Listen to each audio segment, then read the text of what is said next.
ቀጣዩን የእርገት በዓል በኢየሩሳሌም ለማክበር ካንጋፋው መታደል አስጎብኝና የጉዞ ወኪል ጋር ቀጠሮ ተይዟል። እርገትን ጌታ ኢየሱስ ክርስቶስ ካረገበት ተራራ ጀምረን ከቤተልሔም እስከ ጎልጎታ፣ ከገዳመ ቆሮንጦስ እስከ ዮርዳኖስ ወንዝ፣ ከቀራንዮ እስከ ጌትሴማኒና ሌሎችም መጽሐፍ ቅዱሳዊ ቅዱሳን ቦታዎችን እንጎበኛለን። ምዝገባው በመጠናቀቅ ላይ ስለሆነ ይፍጠኑ። የደርሶ መልስ የኢትዮጵያ አየር መንገድ የበረራ ትኬት ዋጋ 150 ሺህ ብር፣ የጉዞ ቀንን ጨምሮ 10 ቀናት የሆቴል የመጓጓዣ የጉብኝት ቦታዎች ክፍያን ጨምሮ 1600 የአሜሪካን ዶላር። የምንጎበኛቸው ቦታዎች ደህንነታቸው የተጠበቀ በመሆኑ በወቅታዊ ጉዳይ አይስጉ።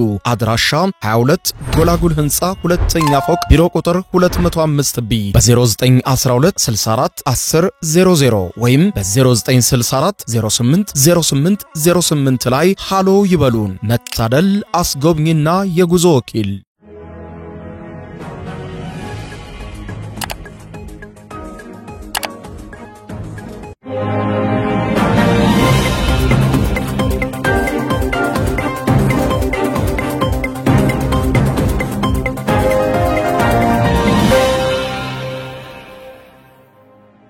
ተናስተልኝ ክብራትና ክብራን የዩቲዩብ ቻናል ቤተሰቦች የሰዓቱን ሁለት አጫጭር መረጃዎች ይዤ ቀርብ ያለው እስከ ፍጻሜ አብራችሁኝ ቆዩ።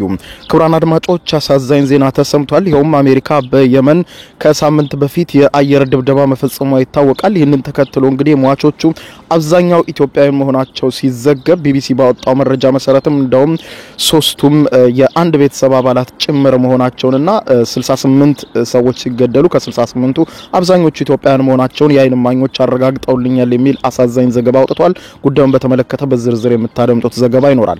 በሌላ በኩል ክብራን አድማጮች በመላው አፍሪካ መነጋገሪያ የሆኑት የቡርኪና ፋሶ ፕሬዝዳንት ካፒቴን ፕሬዝዳንት ኢብራሂም ትራኦሬን በተመለከተ የተሰማውን መረጃ እንዲሁ የማስደምጣችሁ ይሆናል።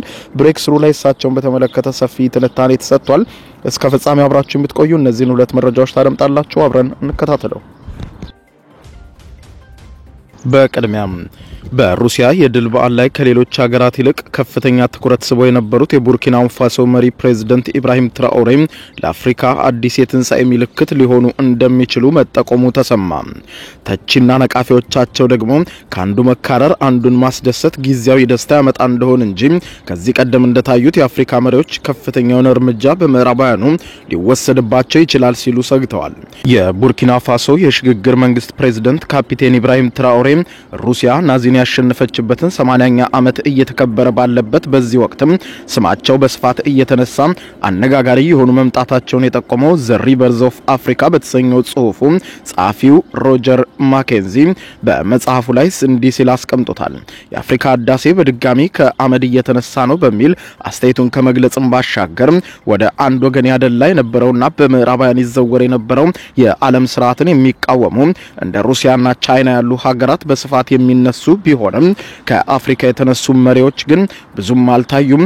ኢብራሂም ትራኦሬ ግን ስሟ በዓለም ደረጃ እንብዛም የማይነሳው ቡርኪና ፋሶን በዓለም መድረክ እያስጠሩ ናቸው ሲል ሩሲያ የድል በዓሏን ለማክበር ለበርካታ ሀገራት ያቀረበችውን ጥሪ ተከትሎ እንደ ሰርቢያ ላሉ ሀገራትም ከአውሮፓና ምዕራባውያን ሀገራት በሩሲያ በዓሉን እንዳይታደሙ በዓሉንም የሚታደሙ ከሆነ ግን ማዕቀብ እንደሚጣልባቸው ማስጠንቀቂያ ተሰጥቷቸው እንደነበረ አስታውሶ ነገር ግን ሀገራቱም በሩሲያ ታላቅ በዓል ላይ በመገኘት ለምዕራባውያን አዲስ ሁሉንም ዓለም ያካተተ የዓለም ስርዓት ለመገንባት ያላቸውን ፍላጎት በቁርጠኝነት ማሳየታቸውን ገልጿል ሲል ከነዚህም ሀገራት መካከል የሩሲያው ፕሬዝዳንት በበዓሉ ክሬምሊን እንዲገኙ ሲሉ የጦር አውሮፕላናቸውን ወደ ቡርኪና ፋሶ በመላክ በደማቅ አቀባበል የተቀበሏቸው የቡርኪና ፋሶ መሪ ኢብራሂም ትራኦሬ አንዱ መሆናቸውን ብሬክስሩ ኒውስ ላይ ቀርቦ በሰጠው ቃለ ምልልስ ጋዜጠኛው ገልጿል።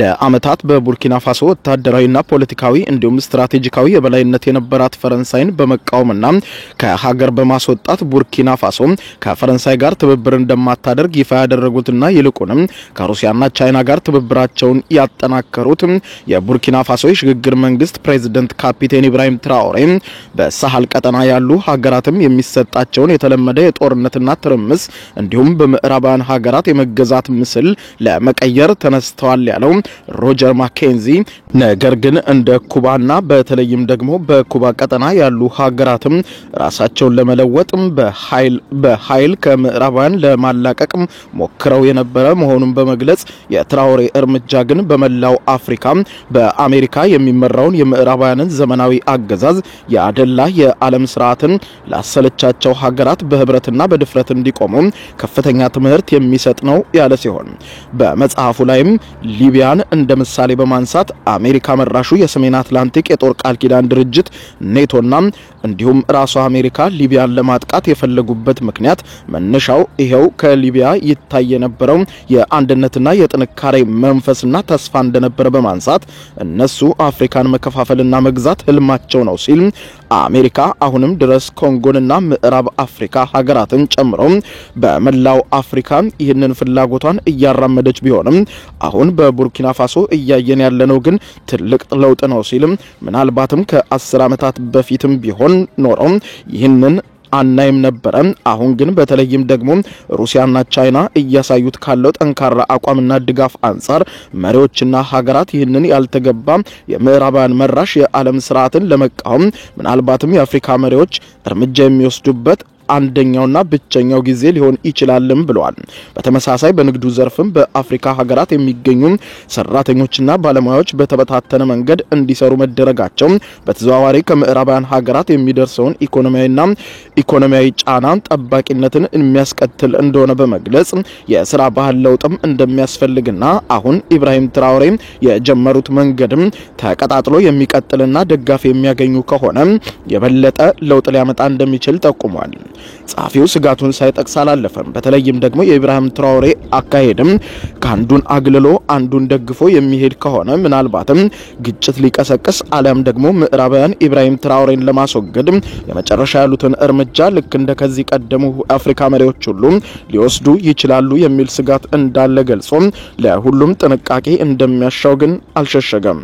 በሌላ ዜና በየመን የስደተኞች ማቆያ ላይ አሜሪካ በፈጸመችው ጥቃት ከተገደሉት ኢትዮጵያውያን መካከል 3ቱ የአንድ ቤተሰብ አባላት መሆናቸው ተሰማ። በቀይ ባህር ላይ የሚንቀሳቀሱ የምዕራባውያን የንግድ መርከቦች ላይ በሚፈጸመው ጥቃት ምክንያት በምዕራባውያን የጦር አውሮፕላኖች ጥቃት እየተፈጸመባት ባለችው የመን ውስጥ በአሳለፍነው ሳምንት የአሜሪካ አየር ኃይል በየመን ላይ ባካሄደው ድብደባ በርካታ ስደተኞች ሲገደሉ ኢትዮጵያውያንም የጥቃቱ ሰለባ መሆናቸው ይታወሳል። ምዕራባውያኑ የመርከቦቻቸውን ደህንነት አደጋ ላይ የጣሉትን የየመን የሁቲ ኃይሎችን ወታደራዊና ኢኮኖሚያዊ ተቋማትን ኢላማ ማድረጋቸውን ገልጸው ጥቃት የሰነዘሩ ቢሆንም ኢላማው ግን በምስኪን ስደተኞች ላይ ማረፉ በርካቶችን አሳዝኗል። ኢትዮጵያውያን ለስደት መሸጋገሪያነት ከሚመርጧቸው ሀገሮች መካከል አንዷ የሆነችው የመን ውስጥ የአሜሪካ የጦር አውሮፕላኖች ማለዳ ላይ ፈጽሞት በነበረው ጥቃት ስደተኞች ተይዘውበት በነበረ ማቆያ ላይ መሆኑን የየመን ባለስልጣናት ይፋ ያደረጉ ሲሆን በጥቃቱም ቢያንስ 68 ስደተኞች ህይወታቸው ማለፉንና አብዛኞቹም ጉዳት እንደደረሰባቸው ተነግሯል። ሰዓዳ ግዛት ውስጥ በሚገኘው ማዕከል ላይ ተፈጽሟል በተባለው በዚህ ጥቃት የሞቱትና የቆሰሉት ሰዎች አፍሪካውያን ስደተኞች ከመሆናቸው ውጪ በትክክል ከየትኛው ሀገራት የመጡ እንደሆነ የታወቀ ነገር ባይኖርም አብዛኞቹ ኢትዮጵያውያን እንደሆኑ ከቦታው የወጡ መረጃዎች አመልክተዋል። ጥቃቱን ተከትሎ ሮይተርስ በጥቃቱ ከተገደሉት በተጨማሪ አንድ በጥቃቱ ቆስሎ የተረፈ ኢትዮጵያዊ እናቴ እያለ በአማርኛ ሲያወራ መስማቱን ገልጾ ቢቢሲ ያናገራቸው ኢትዮጵያውያን እንደሚሉትም በጥቃቱ ከተገደሉትና ከቆሰሉት በርካቶቹ ኢትዮጵያውያን መሆናቸውን ገልጸዋል። በጥቃቱ ከተገደሉት ኢትዮጵያውያን መካከልም 3ቱ የአጎትና የአክስት ልጆችም በአንድ ላይ ህይወታቸው አልፎ እንደተገኙ ከቤተሰቦቻቸው ለመረዳትም ተችሏል ብሏል ቢቢሲ በዘገባው። ጽሩይ ህይወትና ማዕረግ የተባሉ ወጣቶች በተለያዩ ጊዜያት ከሰሜን ኢትዮጵያ ከትግራይ ክልል የጽራ ወንበርታ ወረዳ ኢራ ከሚባል ጎጥ ተነስተው ለስደት ወደ የመን ያቀኑት በረሃና ባህር አቋርጠው እንደነበር የዘገበው ቢቢሲ እነዚህ 3 ወጣቶችም በፈታኝ ጉዞ ቀይ ባህርን ተሻግረው የመን ከገቡ በኋላ ራጎ በሚባል አካባቢ ለረጅም ጊዜ ቆይተዋል ብለዋል። ከዚህም ህገወጥ ስደተኛ ተብለው ተይዘው ለ4 ወራት በእስር የመን ውስጥ ቆይተው እንደነበር አመልክቷል። ኢትዮጵያውያኑ ረጅሙን የእስር ጊዜያቸውን ካሳለፉበት እስር ቤት ጥቃቱ ወደ ተፈጸመበት የሰዓዳ ማቆያ ማቆያ ውስጥ ከገቡ ከጥቃቱ 2 ሳምንታት በፊት እንደነበር ዘግቧል። በየመን ከታሰሩ በኋላ አልፎ አልፎ ኢትዮጵያ ውስጥ ካሉ ቤተሰቦቻቸውና በተለይም ደግሞ በሳውዲ አረቢያ ከሚገኙ እህቶቻቸው ጋር በስልክ ይነጋገሩ እንደነበረ አምለሰት ጽሩ የተባለች የቅርብ ዘመዳቸው ለቢቢሲ ተናግራለች። በዚህ ወቅትም በሳውዲ አረቢያ የምትገኘው አምለሰት በእርግጥም በእስር ቤት ውስጥ ስልክ በቀላሉ አያገኙም ነበር። ነገር ግን አልፎ አልፎ እዚህ ሳውዲ ውስጥ ከሚገኙ እህቶቻቸው ጋር ይገናኙ ነበር። አትጨነቁ ደህና ነን በማለት መልእክት ልከው ነበር ስትል በኋላ ላይ አሳዛኙ ነገር እንደተፈጸመም ገልጻለች። የአሜሪካ እጅግ ሰቅጣጭ ጥቃት በተፈጸመበት አመሻሽም በተለይም ደግሞ ሳውዲ አረቢያ ከሚገኙ እህቶቻቸው ጋር ቀደም ብለው በስልክ ተገናኝተው ስለሌላ ጉዳይ አውርተው በመጨረሻም እንደለመዱት ደህና ሁኑ ደህና ሰንብቱ ተባብለው ነበር የተለያዩት። እሁድ ምሽት በስልክ ሲገናኙ ጥሩ ሲጫወቱና ሲሳሳቁ አመሹም። ተቸግረው እንደሆነ ጠይቂያቸው በመንግስት እጅ ስላለን አሁን ብዙም ችግር የለብንም በማለት መግለጻቸውን አመልክቷል። ነገር ግን ይህንን ባሉ በማግስቱ ሌሊት ላይ ከፍተኛ ጥቃት እንደተፈጸመና ህይወታቸው እንዳለፈ ተዘግቧል። አብዱራህማን ያሲን የተባለ የአይን እማኝ ለቢቢሲ እንደተናገረው በጥቃቱ የሞቱትና የቆሰሉት በሙሉ ኢትዮጵያውያን ናቸው ማለት ይቻላል ሲል በስደተኛ ማቆያ ውስጥ የነበሩ ኢትዮጵያውያን ብቻ እንደነበሩ ገልጿል ሲል ቢቢሲ ዘግቧል።